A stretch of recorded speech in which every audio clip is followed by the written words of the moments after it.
आज हम दो चरों की रैखिक समीकरणों को हल करने के लिए व्युत्पन्न विधि एलिमिनेशन मेथड की बात करेंगे। देखिए, सबसे पहली बात आती है हमारे पास में कि व्युत्पन्न विधि एलिमिनेशन, इसका मतलब क्या होता है। आप लोग अच्छी तरीके से जानते हो, व्युत्पन्न किसी भी चीज़ को विलुप्त करना। विलुप्त करने का मतलब उसे गायब करना। कुल मिलाकर यदि हम इस वर्ड से ही इस मेथड की बात करें तो हमें ये मेथड अपने नाम से ही क्लियर हो जाना होता है। हमें x और y में से किसी भी एक वेरिएबल को, एक चर को गायब करना है और दूसरे चर के लिए उस इक्वेशन को हमें सॉल्व करना है। सीधा सीधा सा सिस्टम। जैसे यदि हम बात करें इसके व्यापक रूप की, जनरल फॉर्म हमारे पास थी a1x plus b1y plus c1 equal to 0, a2x plus b2y plus c2 equal to 0। ये हमारे पास पूरा सिस्टम ऑफ इक्वेशन, समीकरण निकाय हमें दिया हुआ है। अब हमारे पास ये जो दो समीकरण नज़र आ रही हैं, हमारा मेन फोकस सिर्फ और सिर्फ इस बात पर है कि हम इन दोनों समीकरणों में से किसी भी तरीके से x या y को विलुप्त करें। इतना सा काम हमें करना है। अब हम इस चीज़ के लिए सिर्फ एक ही बात समझेंगे, क्या कि यदि मैं x को विलुप्त करना चाहता हूँ तो दोनों समीकरणों में x के गुणांक समान होने चाहिए, और यदि मैं y को एलिमिनेट करना चाहता हूँ तो y के कोफिशिएंट दोनों इक्वेशनों में सेम होने चाहिए। अब बात आती है कि सेम होंगे कैसे। यहाँ a1 और यहाँ a2 दो अलग अलग गुणांक यदि हमें नज़र आते हैं और हमें इस x को गायब करना हो तो मुझे कैसे भी करके a2 को यहाँ लाना होगा और a1 को यहाँ पे लाना होगा। यदि a2 यहाँ पे आ जाए और a1 यहाँ पे आ जाए तो ये भी a1 a2 हो जाएगा और ये भी a1 a2 हो जाएगा। तो अब इस काम के लिए हम करते क्या हैं, मान लो मैं x का व्युत्पन्न करने की बात कर रहा हूँ। x को एलिमिनेट करने के लिए हमें दोनों समीकरणों में x के कोफिशिएंट, x के गुणांक समान करने होंगे, बस हमें इन दोनों को इक्वलेट करना है।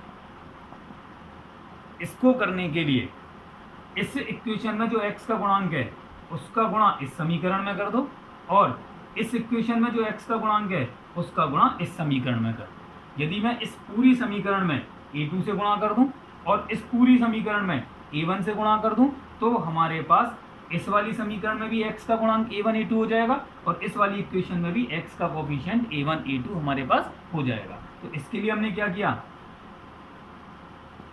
समीकरण 1 में a2 से और इक्वेशन सेकंड में a1 से गुणा करके नई समीकरण हमने प्राप्त की।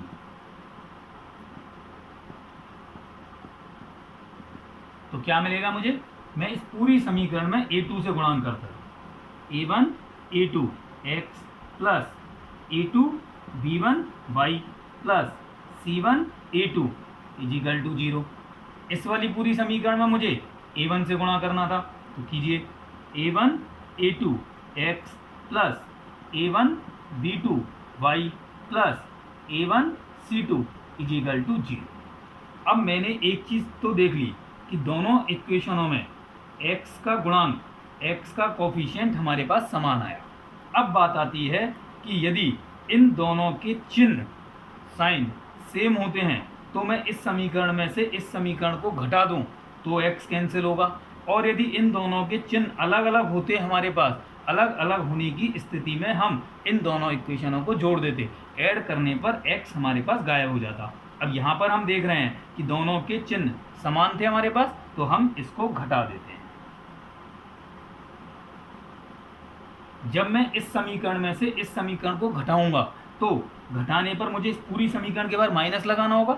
जब पूरी समीकरण के बाहर में माइनस लगाऊंगा तो अंदर जितने भी टर्म्स होंगी, जितने भी पद होंगे, उन सबके साइन चेंज हो जाएंगे, सबके चिन्ह हमारे पास बदल जाने थे। ये प्लस का था, ये माइनस का हो जाना था, ये भी प्लस से माइनस का हो जाएगा और ये भी प्लस से माइनस का हो जाएगा। यदि ये माइनस का होता तो प्लस का हो जाता, माइनस का होता तो प्लस का हो जाता। कुल मिलाकर घटाने पर चिन्ह बदलेंगे और जोड़ने पर चिन्ह नहीं बदलेंगे। तो हम इस बात को इस तरीके से दिमाग में फिट कर लें,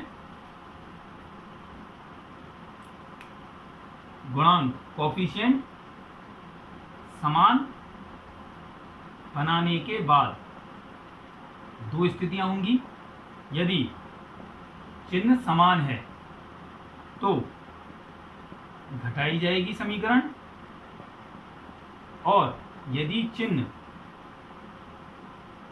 विपरीत है तो समीकरणों को जोड़ा जाएगा। ये वाली चीज क्लियर। अब इसके बाद यदि हम बात करें तो आपको इतना सा देखना, जोड़ने पर जो समीकरण होगी नीचे वाली, उसके चिन्ह अपरिवर्तित रहेंगे, चेंज नहीं होंगे। जबकि यदि हम घटा रहे हैं तो हमारे पास नीचे वाली समीकरण के चिन्ह परिवर्तित हो जाएंगे, मतलब नीचे वाली के साइन हमारे पास चेंज हो जाएंगे। तो देखना, यदि मेरे पास यहाँ पर घटाने की बात आई थी तो हमने देखा ये प्लस से माइनस, ये प्लस से माइनस और ये प्लस से माइनस। अब x के कोफिशिएंट सेम थे तो सेम चीज को घटाने पर एक दूसरे से कैंसिल हो जानी थी। बचा क्या हमारे पास, a2b1y minus a1b2y plus c1a2 minus a1c2 equal to 0। अब मुझे y का मान निकालना था तो y के पदों को एक तरफ रखूंगा, अचर पदों को मैं दूसरी तरफ भेज देता हूँ। तो देखना, इन दोनों में से हम y को कॉमन निकाल सकते थे, तो a2b1 minus a1b2 is equal to, अब जब मैं इसको इधर लेकर जाऊंगा तो ये प्लस से माइनस का होगा और माइनस से प्लस का, तो हम प्लस वाले को पहले लिख लेते हैं और माइनस वाले को बाद में। तो हमें क्या मिलेगा, a1c2 माइनस से उधर जाकर प्लस का हो गया और ये प्लस से उधर जाकर हमारे पास माइनस का हो गया, c1a2। अब यदि मैं y का मान निकालूं तो इससे हमें क्या कर देना होगा, भाग दे देना होगा। a1c2 minus c1a2 upon a2b1 minus a1b2, ये हमारे पास y के लिए सूत्र निकल कर आ जाएगा। यदि आप लोगों को लास्ट क्लास याद होगी तो लास्ट क्लास में आप लोगों ने सब्स्टिट्यूशन मेथड, प्रतिस्थापन विधि से y की वैल्यू निकाली थी, तो आप दोनों को मैच कर लीजिए, दोनों से आंसर आपके पास सेम निकल कर आएगा। ऐसा नहीं है कि हमारे पास फॉर्मूले में कोई अंतर आ जाए या y x के मान में कोई भी परिवर्तन हमारे पास निकल कर आ जाए। विधि से हमें कोई फर्क नहीं पड़ेगा, दोनों विधियों से आंसर हमारे पास समान निकल कर आएगी, बस प्रोसेस दोनों की अलग अलग थी। अब हम x के लिए इस मान को सॉल्व करते हैं। यदि हम x के लिए इसको सॉल्व करें तो अब आप लोगों के पास दोनों तरीके हैं। आप चाहो तो इसी तरीके से आप y का विलोपन करके x का मान निकाल सकते हैं, या y के मान को प्रतिस्थापित करके हम x का मान निकाल सकते हैं। जो भी आपको सुविधाजनक लगे आप उस तरीके से कर सकते हो। लेकिन विलोपन विधि की यदि हम बात कर रहे हैं तो प्रॉपर तरीका जो हमारे पास होना चाहिए वो यही होना चाहिए कि जिस तरीके से हमने x को विलोपित किया है उसी तरीके से हम अब y को विलोपन करें, y को एलिमिनेट किया जाए। अब इसी तरीके से यदि हम y को एलिमिनेट करेंगे तो y का विलोपन करने के लिए हमें दोनों समीकरण में अब x की जगह y के गुणांक समान होने चाहिए। जब मुझे y के गुणांकों को समान बनाना है तो अब जिस काम को अभी हमने x के गुणांकों के लिए किया था, अब वही काम हम y के गुणांकों के लिए करेंगे। y के गुणांकों को समान बनाने के लिए अब b2 का गुणा पहली समीकरण में और b1 का गुणा दूसरी समीकरण में हमें कर देना चाहिए था। तो अब हम समीकरण 1 में b2 से और समीकरण 2 में हम b1 से गुणा करेंगे। तो देखना, इससे हमें अब नई समीकरण, नई इक्वेशन क्या प्राप्त होती है। देखिए, यदि हम बात करें, हमें पहली समीकरण में b2 से गुणा करना था और दूसरी इक्वेशन में b1 से करना था। तो पहली इक्वेशन में अब b2 से गुणा कीजिए, a1 b2x, b2 से गुणा किया, प्लस b1 b2y, इसमें हमने b2 से गुणा किया, प्लस c1 b2 बराबर 0। ऐसे ही अब हम दूसरी इक्वेशन में b1 से मल्टीप्लाई कर रहे हैं, तो a2 b1x plus b1 b2y plus c2 b1 is equal to 0। ये दो समीकरण हमें नई प्राप्त हुई फिर दोबारा से, जिसमें हमारे पास y के गुणांक दोनों समीकरणों में समान प्राप्त होते हैं। अब वही सिस्टम, जब हम y के गुणांकों को समान लेकर आए हैं, y के कोफिशिएंट हमारे पास सेम आए हैं, तो इनके चिन्हों को देखेंगे। यदि दोनों के चिन्ह समान हैं तो वही घटाने आ जाएगा, और यदि दोनों के चिन्ह विपरीत होते तो हम इन्हें जोड़ देते। अब यहाँ पर दोनों के साइन हमारे पास सेम आ रहे हैं, तो फिर वापस से आप सब्ट्रैक्शन करेंगे, घटा देंगे। तो घटाने पर वही नीचे वालों के चिन्ह बदल जाने से, नीचे यदि माइनस का है तो प्लस का हो जाएगा, माइनस प्लस का है तो माइनस का हो जाना था। तो अब देखना, ये आपस में कैंसिल हो जाने थे, b1 b2 बाई प्लस का माइनस का b1 b2 बाई, तो आपस में कैंसिल हो गए। अब बचा क्या हमारे पास, a1 b2x minus a2 b1x plus c1 b2 minus c2 b1 बराबर 0। वही बंडा, हमें जब x का मान ज्ञात करना है तो हम x वालों को एक तरफ रखते हैं, बचे हुओं को हम उधर भेजेंगे। x वालों में से x कॉमन लिया, a1 b2 minus a2 b1 is equal to, इसको उधर भेजोगे तो माइनस का होना था, इसको उधर भेजोगे तो प्लस का होना था, तो क्या रह जाएगा हमारे पास में, c2 b1 प्लस का हो जाएगा और c1 b2 हमारे पास माइनस का हो जाएगा। तो अब x का मान क्या निकल कर आ जाएगा, c2 b1 minus c1 b2 upon a1 b2 minus a2 b1। इस तरीके से हम x का मान ज्ञात कर लेंगे। तो आपने देखा इस वाले मेथड से x और y के जो मान निकल कर आए हैं वही मान हमें सब्स्टिट्यूशन मेथड प्रतिस्थापन विधि से भी निकल कर आएंगे। हालांकि हम किसी भी एक चर को विलोपन करके जब एक चर का मान ज्ञात कर लेते हैं तो दूसरे चर को विलोपन करने की बजाय हम उसे प्रतिस्थापित करके भी आंसर निकाल लेते हैं। लेकिन जब हम बोर्ड की बात करें, बोर्ड की क्लास में जब आपको स्पेशलाइजेशन नाम आता है कि आपको एलिमिनेशन मेथड से करना है, तो मेरी समझ से आपको दोनों वेरिएबलों को विलोपित करके एलिमिनेट करके इस क्वेश्चन को सॉल्व करना चाहिए। ठीक है, अब हम इसके लिए एग्जाम्पल लेते हैं कि क्या क्या हमारे पास हो सकता है। चलिए अब हम कुछ एग्जाम्पल्स लेते हैं, सिंपल से एग्जाम्पल लेते हैं, इससे आप लोग फिर प्रैक्टिस करेंगे। तो देखिए फर्स्ट एग्जाम्पल में हमें क्या नजर आ रहा है, x plus y equal to 5 and 2x minus 3y equal to 4। तो देखिए सबसे पहली बात आप लोगों को जो दिमाग में फिट रखनी है क्या, कि ये जो कांस्टेंट है अचर पद, ये दोनों इक्वेशनों में एक ही साइड होना चाहिए। ऐसा नहीं कि एक में तो आप बराबर के बाद ले रहे हो और दूसरी में आप बराबर से पहले ले रहे हो, तो आपका क्वेश्चन कभी भी किसी भी सिचुएशन में इक्वलेंसी की कंडीशन को शो नहीं करेगा। तो आप लोगों को अब करना क्या है, x plus y minus 5 equal to 0, इसको मैं इधर लेकर आया, इसको 2x minus 3y minus 4 equal to 0, 5 को इधर लाओगे तो माइनस का हो जाना था, 4 को इधर लाओगे तो माइनस का हो जाना। अब यदि मैं एलिमिनेशन मेथड विलोपन विधि की बात कर रहा हूँ, तो विलोपन विधि के लिए मुझे एलिमिनेट करना था, मैं x को एलिमिनेट करूँ और y को एलिमिनेट करूँ। तो देखना x को एलिमिनेट करने के लिए मेरे पास यहाँ पर x का गुणांक कितना है, 1।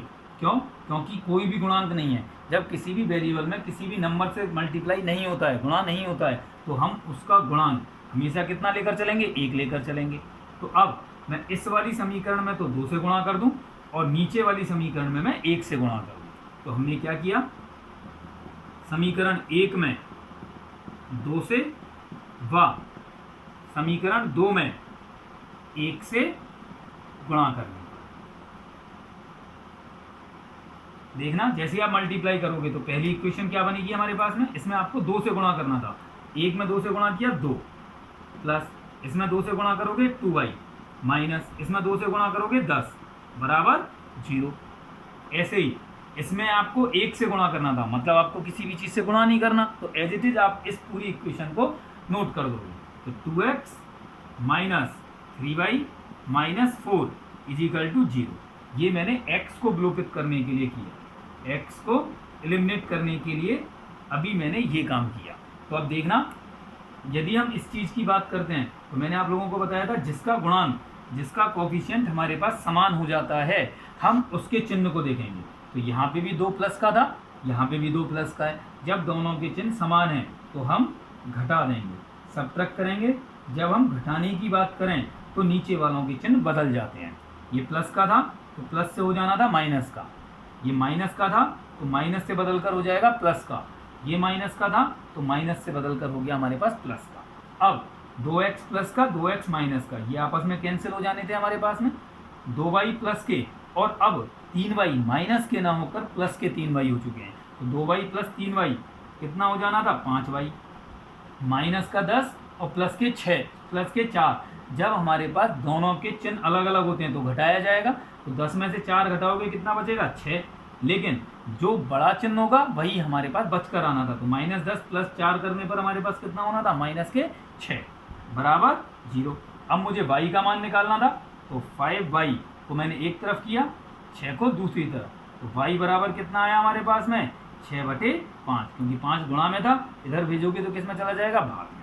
इसी तरीके से अब मैं y को विलोपित करता हूँ, तो y का विलोपन करने के लिए,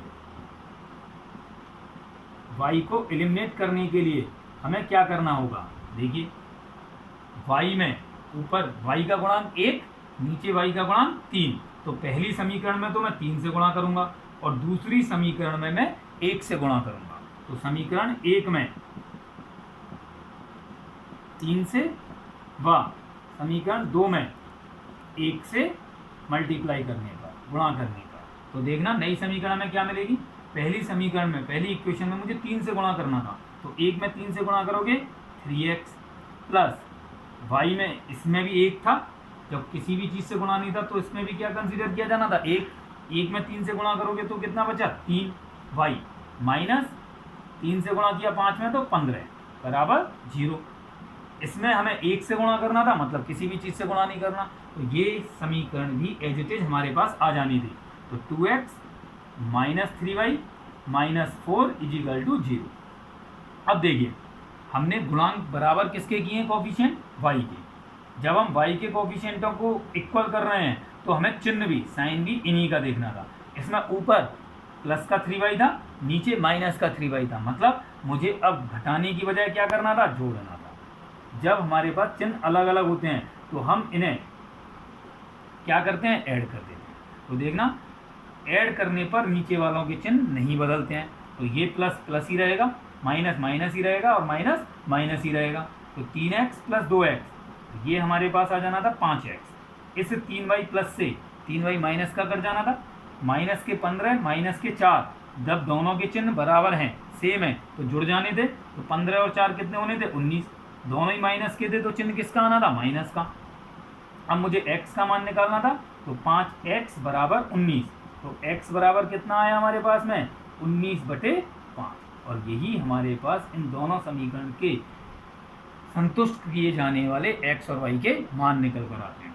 अब जिस तरीके से हम प्रतिस्थापन विधि से निकालें, तो प्रतिस्थापन विधि से भी, सब्स्टिट्यूशन मेथड से भी आंसर हमारे पास अलग नहीं आ सकता किसी भी कंडीशन में, उससे भी हमारा आंसर यही निकल कर आएगा। अब भाई यदि आपको अपना आंसर चेक करना है, अपने उत्तर की जांच करनी है, तो अपने उत्तर की जांच करने के लिए हम क्या करते हैं, x check the answer, x और y के मान दोनों इक्वेशनों में रखते हैं, 1 व 2 में रखने पर बराबर आनी चाहिए दोनों साइड। तो 1 से देखना क्या आया, x की जगह पर मैंने रखा 19/5 प्लस y की जगह मैंने रखा 6/5 माइनस 5 बराबर 0 हमें मिलना चाहिए। ऐसी समीकरण 2 में रखें हम, तो 2 गुणा x की जगह हम रखेंगे 19/5 माइनस 3, y की जगह हम रखेंगे 6/5 माइनस 4 बराबर 0। अब हम दोनों को सॉल्व करके देखते हैं कि हमारा उत्तर सही है या नहीं है। तो देखना इन दोनों ही पदों में मैं 5 को लघुत्तम ले सकता था, 5 एलसीएम लिया हमने, कितना रह जाना था 19, क्योंकि 5 पूरा पूरा एलसीएम आया, प्लस 5 पूरा पूरा एलसीएम आया, तो कितना रह गया 6, माइनस 5 इक्वल टू 0। तो 19 और 6 25/5 माइनस 5, जब आप 25 को 5 से कैंसिल करोगे तो 5 रह जाना था, और 5 माइनस 5 इजिकल टू 0, मतलब इस समीकरण को x और y के मानों ने संतुष्ट कर दिया। ऐसे हम इस पर चलें, 2 गुणा 19 करेंगे तो 38/5 माइनस 3 सिक्की 18/5 माइनस 4 बराबर 0। अब इन दोनों पदों में से हम 5 को लघुत्तम लें, एलसीएम लिया, सेम आना था, तो 38 माइनस 5 पूरा एलसीएम आया 18 माइनस 4 इजिकल टू 0।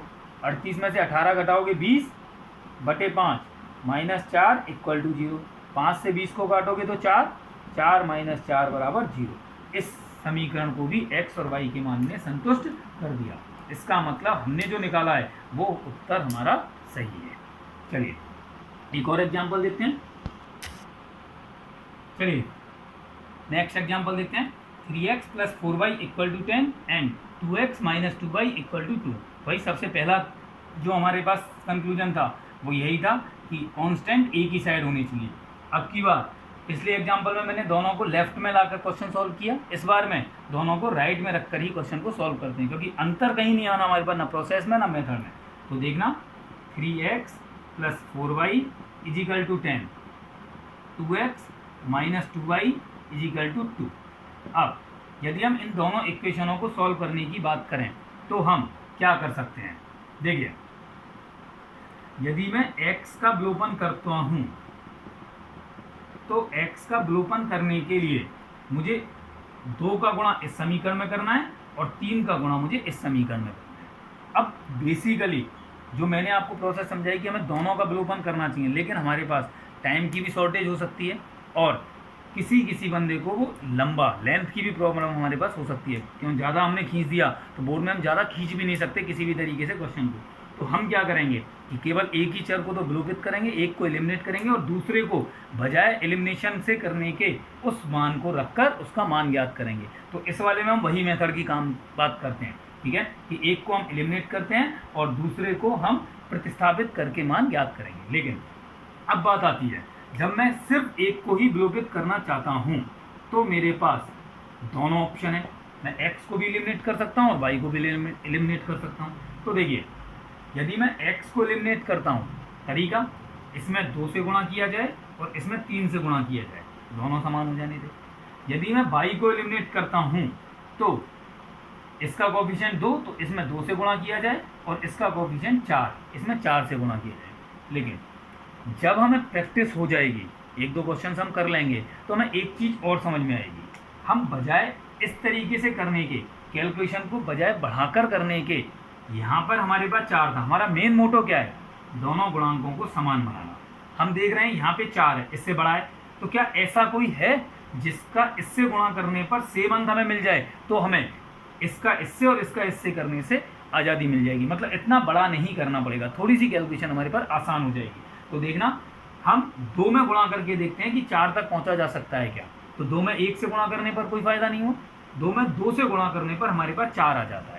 तो बजाय मैं अब x का विलोपन करने के मैं y का विलोपन करूंगा और y को एलिमिनेट करने के लिए बजाय इस प्रोसेस को लगाने के मैं सिर्फ दूसरी इक्वेशन में 2 से ही गुणा करूंगा। ये सिर्फ और सिर्फ कैलकुलेशन को आसान करने के लिए। अदरवाइज आप इस तरीके से भी करते हो तो आपका क्वेश्चन गलत नहीं होगा, मार्क्स आपको पूरे मिलेंगे, ऐसा नहीं है कि आपके मार्क्स कट जाएंगे, ठीक है। तो चलिए, अब हम y का एलिमिनेशन करने के लिए सिर्फ समीकरण 2 में 2 से गुणा करते हैं। एक में हम कोई छेड़छाड़ नहीं करते, क्योंकि एक में हमें किसी भी चीज़ से गुणा करने की जरूरत नहीं पड़ी। तो देखना, 3x + 4y = 10, इसमें चलते हैं, इसमें हमें 2 से गुणा करना था, तो 4x - 2 × 2 4y = 2 में 2 से मल्टीप्लाई करेंगे 4। अब एक चीज़ का और आप ध्यान रखेंगे, क्लास में कभी कभी कुछ स्टूडेंट्स यही चीज़ पूछते हैं कि हमें इसमें 2 से गुणा करना था, हम सिर्फ इसमें 2 से गुणा कर देते हैं, इनमें हम गुणा नहीं करते हैं। ऐसा कैसे कर रहे हैं, हम पूरी में गुणा क्यों कर रहे हैं? क्योंकि ये तो आप लोगों को पता होना चाहिए कि जब हम किसी भी समीकरण की, किसी भी इक्वेशन की बात कर रहे हैं तो हम केवल एक पर या एक ही तरफ गुणा नहीं कर सकते, हमें दोनों को बैलेंस करने के लिए, संतुलित करने के लिए हर एक पद में उस चीज़ से गुणा भाग करने पड़ते हैं। ऐसा नहीं कि हमें इसको 4 बनाना तो सिर्फ इसी में 2 से गुणा कर दिया, बच्चे कुछ एज इट इज रख रहे हैं और फिर हम कह रहे हैं हमारा उत्तर तो मिल ही नहीं रहा, तो आपका क्वेश्चन गलत हो जाएगा। चलिए, अब हमने यहाँ पर गुणांक समान किसके किए? y के। जब मैंने y के कोएफिशिएंटों को सेम किया है तो मैं चिन्ह भी किसके देखूंगा? y के। जब मैं y के साइन देख रहा हूँ तो मैंने देखा दोनों के साइन अलग अलग थे, जब अलग अलग थे तो मुझे पता था मुझे जोड़ना था, इनका एडिशन करना था। जब मैं एडिशन करूँगा तो नीचे के चिन्ह नहीं बदलेंगे। अब देखना, 3x प्लस का 4x प्लस का तो जुड़कर कितना हुआ? 7x। इस 4y से 4y कट जाना था, = 10 और 4 दोनों के चिन्ह समान थे तो ये भी जुड़ गए, कितने हुए? 14। तो अब हमारे पास x निकालने के लिए 7 से डिवाइड दे देंगे तो 14/7 कैंसिल आउट होकर कितना आ जाएगा? 2। अब बजाय मैं x को एलिमिनेट करने के x = 2 किसी भी इक्वेशन में रख सकता हूँ, चाहे मैं समीकरण 1 में रख दूँ चाहे समीकरण नंबर 2 में रख दूँ। तो देखना क्या मिलना था हमारे पास में? 3। समीकरण 1 में रखा तो मैंने x की जगह रखा 2 प्लस 4y = 10, कितना रह जाना था? 3 × 2 6 plus 4y is equal to 10। तो अब इस 6 को इधर ले जाते हैं, 4y इज इक्वल टू 10, 6 को इधर ले गए तो किसका हो जाना था, माइनस का। क्या रह गया, 4y is equal to 10 minus 6 4। तो y is equal to 4 multiply में था तो इधर जाकर डिवाइड में हो जाना था, 4 डिवाइड बाई 4 कितना आ जाना था, 1। तो x इज इक्वल टू 2 और y इज इक्वल टू 1, ये हमारे पास इस क्वेश्चन का आंसर आ जाना था। आंसर चेक करने का तरीका वही है, बार बार आप उस चीज़ को चेक कर सकते हो। x और y की वैल्यूओं को दोनों इक्वेशनों में रखो, दोनों इक्वेशनें सेटिस्फाई होनी चाहिए, दोनों संतुष्ट होनी चाहिए, तो आपका आंसर सही होगा। अब इसके बाद आप लोगों को एक चीज़ और समझनी थी, जो हमने सब्स्टिट्यूशन मेथड में देखा था, कंसिस्टेंसी। संगतता जांच करने के लिए आपको शर्त याद होनी ही चाहिए, a1/a2 is not equal to b1/b2। तब हमारे पास ये हम जो हल निकाल रहे हैं, अद्वितीय हल, यूनिक सॉल्यूशन, ये सिर्फ और सिर्फ इसी कंडीशन में आएंगे। आप जब किसी भी क्वेश्चन को सॉल्व करने जाओ तो पहले इस मेथड से आप चेक कर लीजिए कि ये सिस्टम हमारे पास कंसिस्टेंट है, संगत है या नहीं है। ठीक है, अब आप लोग इसके मेथड पर क्वेश्चंस करेंगे, दोनों मेथडों से अब आप क्वेश्चंस करेंगे, सब्स्टिट्यूशन मेथड से भी और एलिमिनेशन मेथड से भी। आंसर चेक करेंगे, दोनों से सेम आएगा। यदि बोर्ड में आपसे कहा जाता है कि आपको इस मेथड से करना है तभी आप मेथड लगाओगे, अदरवाइज आप दोनों मेथडों से क्वेश्चन करने के लिए इंडिपेंडेंट रहोगे। दोनों में से आप कोई भी मेथड यूज कर सकते हो जब तक आपसे बोर्ड में कहा ना जाए कि आप ये वाला मेथड यूज कीजिए। ठीक है, चलिए अब नेक्स्ट क्लास में इसकी प्रॉब्लम डिस्कस करेंगे या आगे का मेथड देखेंगे।